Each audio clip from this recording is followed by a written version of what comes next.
How on earth could we write more business than a mega agent who's a $1 million agency? So there was 3 of us at the time. It was that we were trying to help as many people as possible. I never bought never. It was completely natural growth. You have to invest in yourself and your team. When they're successful, they want to do it again. We needed the practice, but we didn't have the time. I know we need the reps, but I don't have the time. You don't have time to sit there and role play the hours that it would take you, all these different scenarios with your staff. And honestly, it's not smart business sense. So far, I think one of the things is I've seen that my staff are like, well, I'm not that good, or I don't know, I don't feel like I know the right things to say. And they're like, oh my gosh, okay, great. It gave them an added boost of confidence. You are an expert. You know way more than what you're giving yourself credit for. You have to practice, and AI is the perfect to do that. I kid you not, within 2 hours, I had the exact situation and I crushed it because I had just had the feedback from Sales Coach Pro. So for Sales Coach Pro, that takes out the hard for you. You're going to see your sales improve. You're going to see your staff's confidence improve. This is the most affordable thing you can do. It is going to maximize your efficiency and capacity in your income. Hi, Anna. Hi. Anna, can I ask you a question? Yes. Can you first introduce yourself and tell us how you became the absolute all-star and rock star that you are? Thank you. So I got into insurance 17 years ago.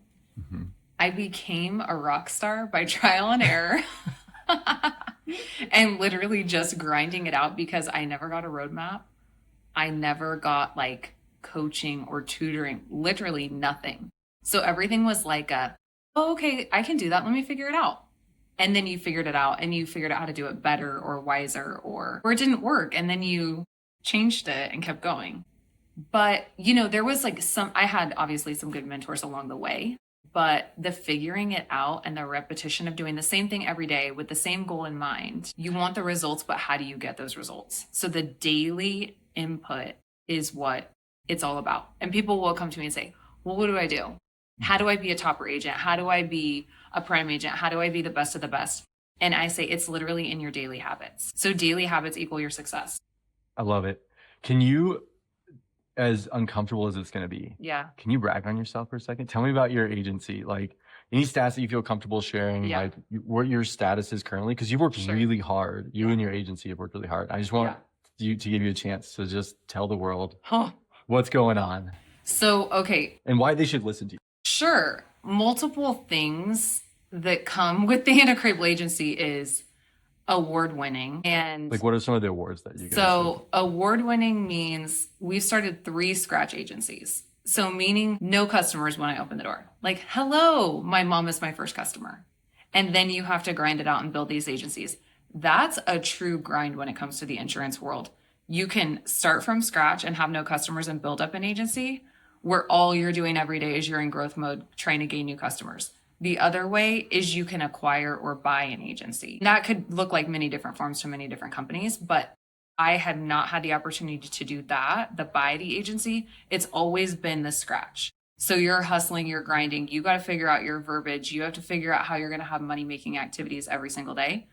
So in my 3rd year of scratch for my first scratch agency, we won #1 growth to scale out of the whole company in the country.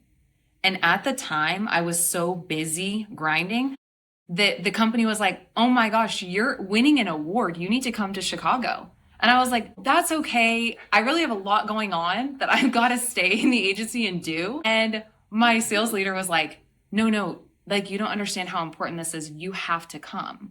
And so I was like, all right, well, I'm going to fly in the day before. I'll be there for the thing and I got to fly out the day after. And he's like, okay, that's fine.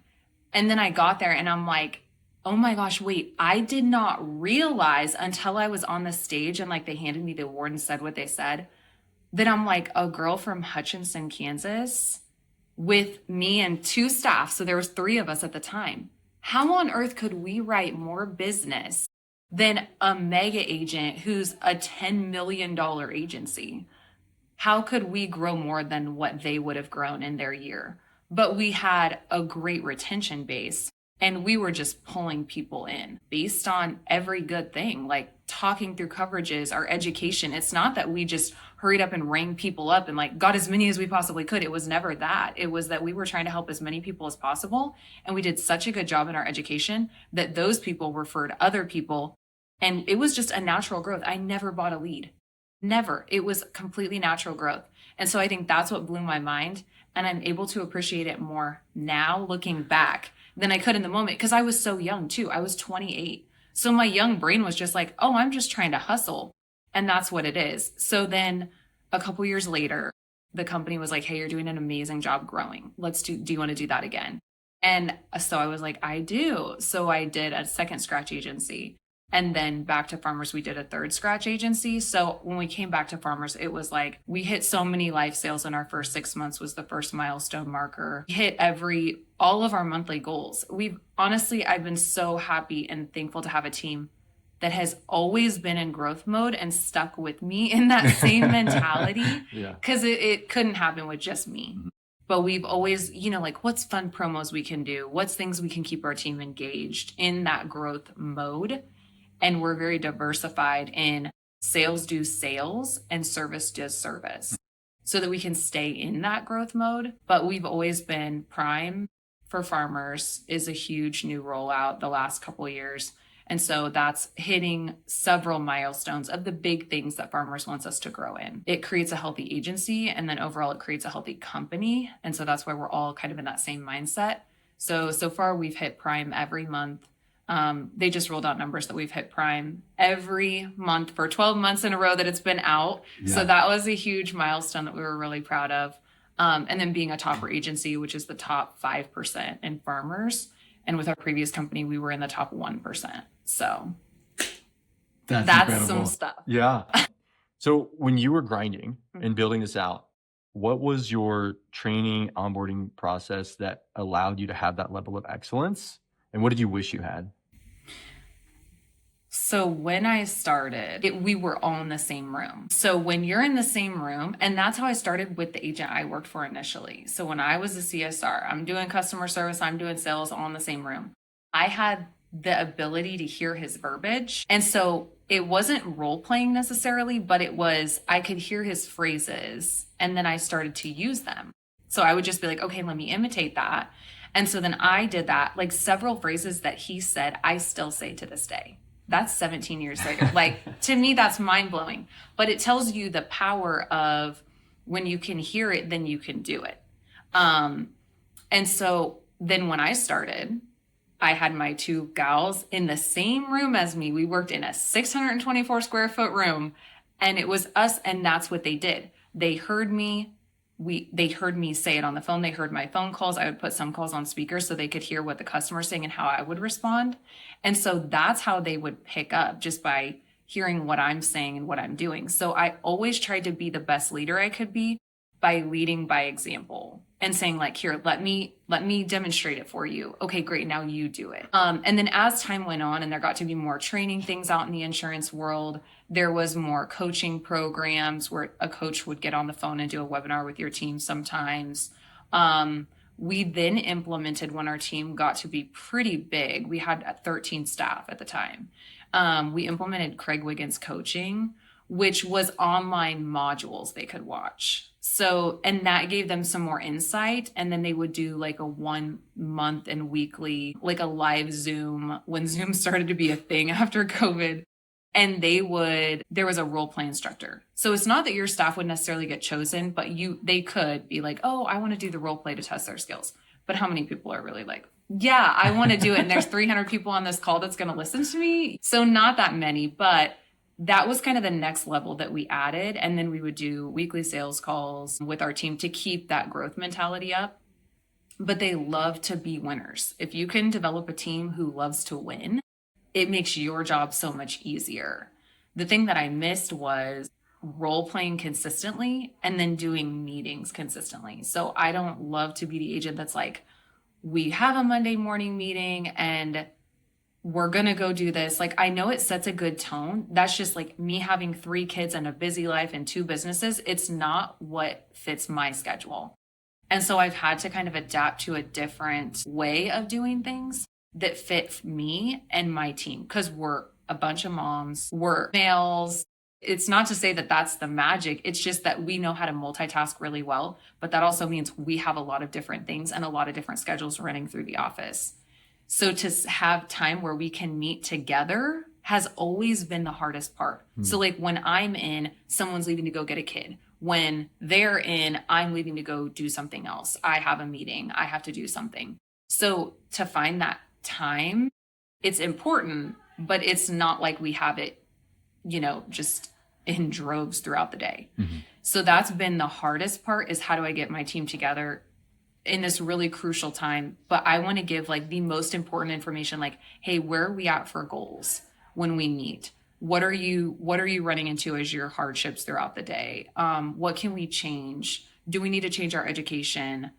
I don't know. I want to talk about really high level stuff when we do have a chance to meet together as a team, not necessarily like, hey, let's role play. And that's going to take, through 5 people, that's going to take some time. We don't have that kind of time, but I know how important it is. So I was just talking with 2 people that jumped to mind out of your team that we were just having these conversations. So Gabby in particular was saying, in the past when you did role play, it felt like you were too easy on each other because you didn't want to. But you just have this, that's emotional. Well, so I feel like they knew that when they were going to get up from the scenarios, that if they went too hard on each other, it was going to cause stress when they left, because they were going to be like secretly mad at each other.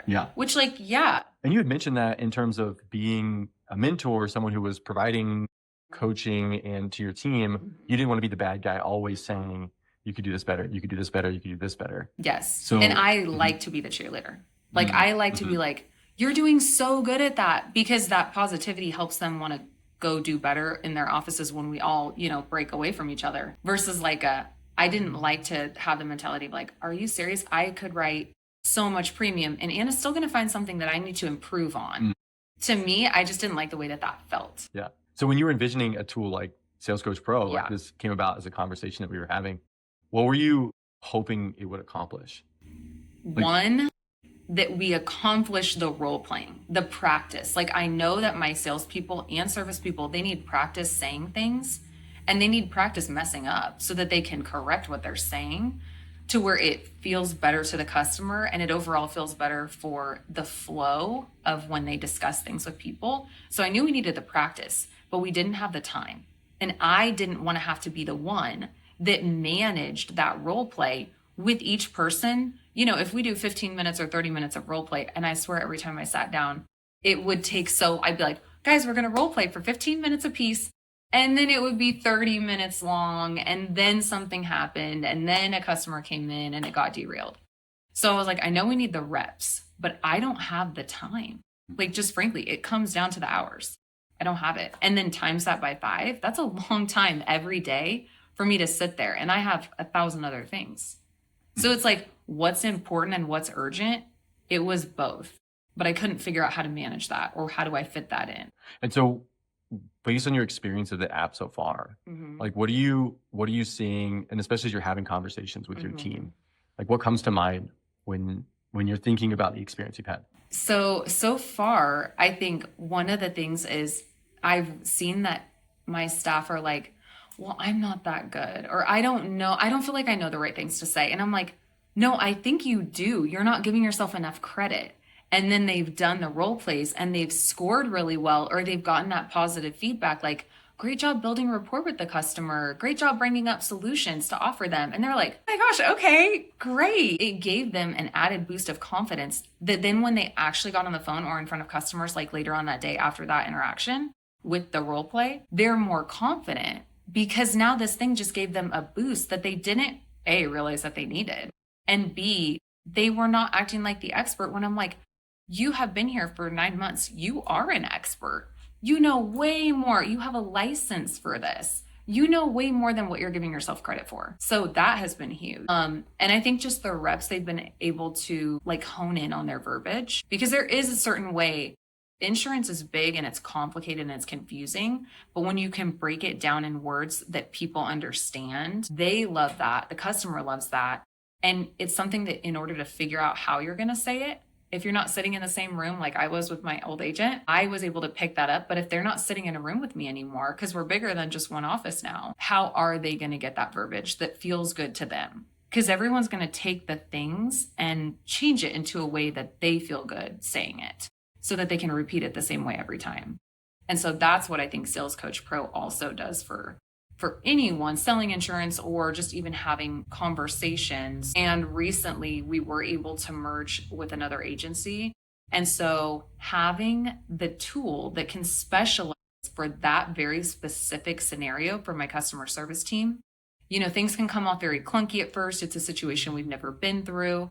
How do I make sure that my customer service team gets reps on saying, hey, we've merged with another agency. This is how we flow, but here's how we're going to help you. And here's our team and these different things. So how do I make sure they hit on all the points that are the most important by putting it into Sales Coach Pro in a scenario and making sure that it holds them accountable to hit on that before they actually get on the phones.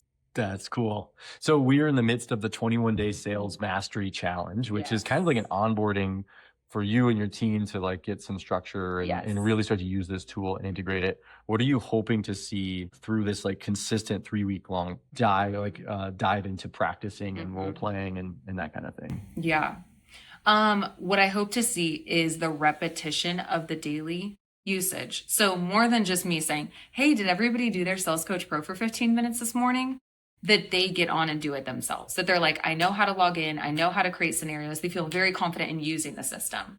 So thank you for that. Then the confidence to be able to create different scenarios. I want to see them input, what am I struggling with personally? Because that's going to look different for every member of the team. Expert level, and we have beginner level when it comes to our sales team. So what do they struggle with? Because I think, you don't get better if you don't identify where your weaknesses are. And so for them to be able to say, okay, I've identified that doing this or saying this is hard for me. Now I'm going to create a scenario or two around that. And then I'm going to role play that every day.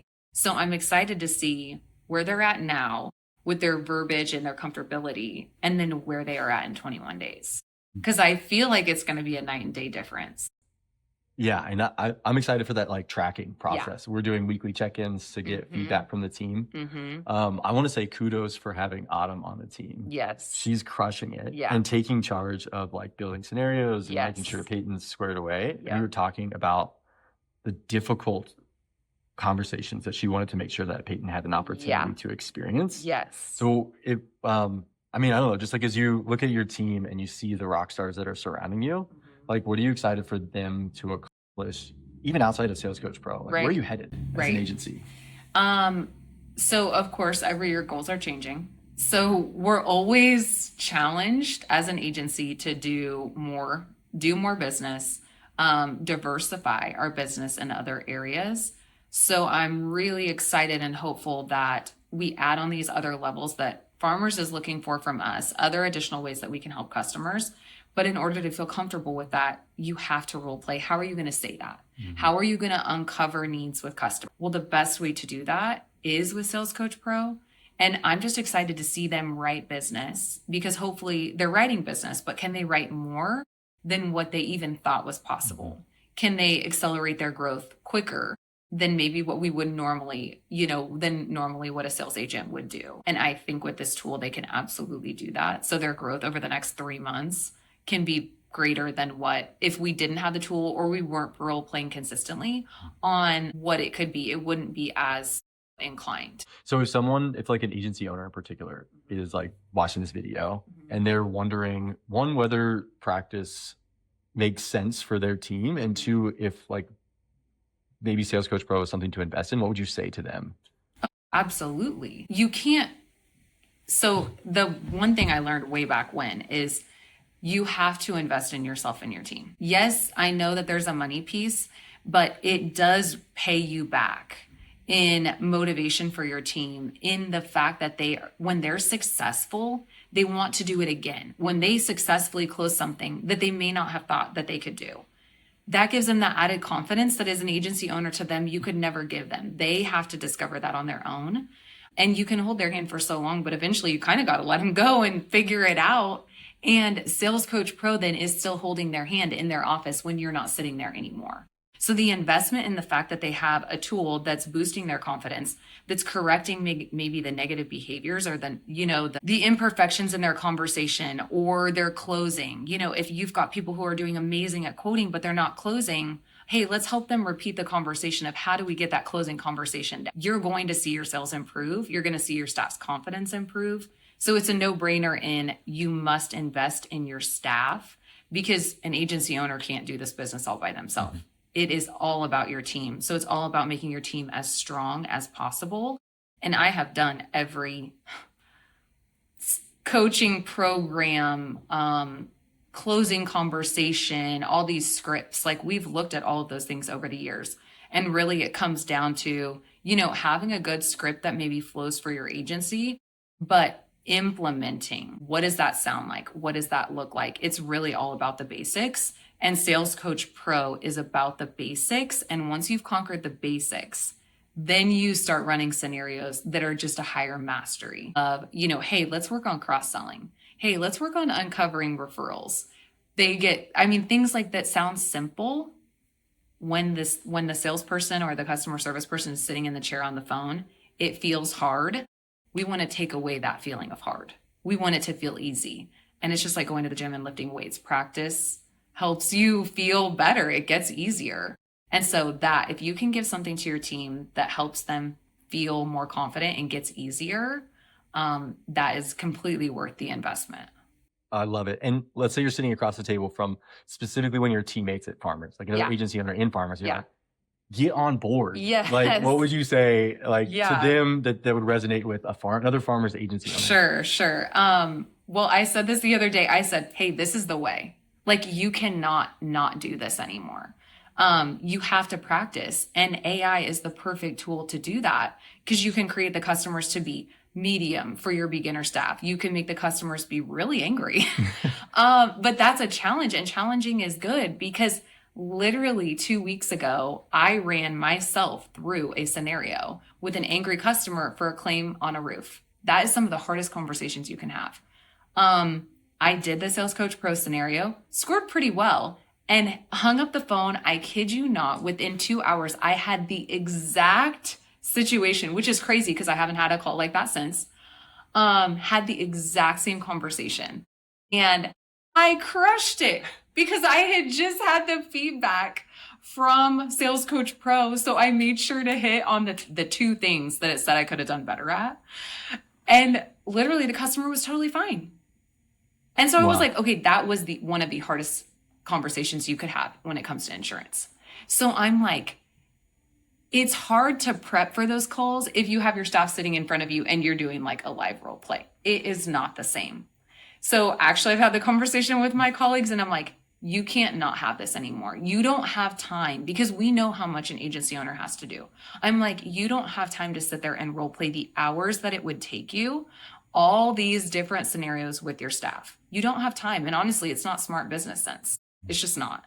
So I'm like, you have to get Sales Coach Pro, because you need them to be practicing and you don't have time for it. But also you can practice hard conversations and different things for yourself on Sales Coach Pro too. And I think if you can because sometimes as the agency owner, you're not the best role player. I didn't want to get into the habit of like, well, what if I was the other person role playing with my staff and I didn't say all the things, and then that would make me look like I didn't know everything that I was talking about to my staff or in front of my staff. And I was like, that's a feeling that I don't really love, or I don't want to set myself up for some weird disaster. So I don't want to be the one role playing with them. That was like maybe the wrong thought in the back of my head, but it was back there. So for newer agents, they are still learning and they don't know what they don't know yet either. So how are they going to sit in front of their new staff also and say, hey, do it like this, or hey, work on building rapport, or hey, that just, to me, that's really hard. And so for Sales Coach Pro, that takes out the hard for you, and it takes out the potential embarrassment or the analyzing of the conversation, because maybe you're a great agent, but you're not analytical of staff, you know what I mean, of those conversations. And that's okay. Like, one of the biggest things is hire to your weakness. You can't be great at everything all the time. You just can't. And so you're literally hiring a role player full time in your agency, which would cost you buku dollars. But this is like, oh my gosh, this is the most affordable thing you can do that is going to maximize your efficiency and capacity in your income.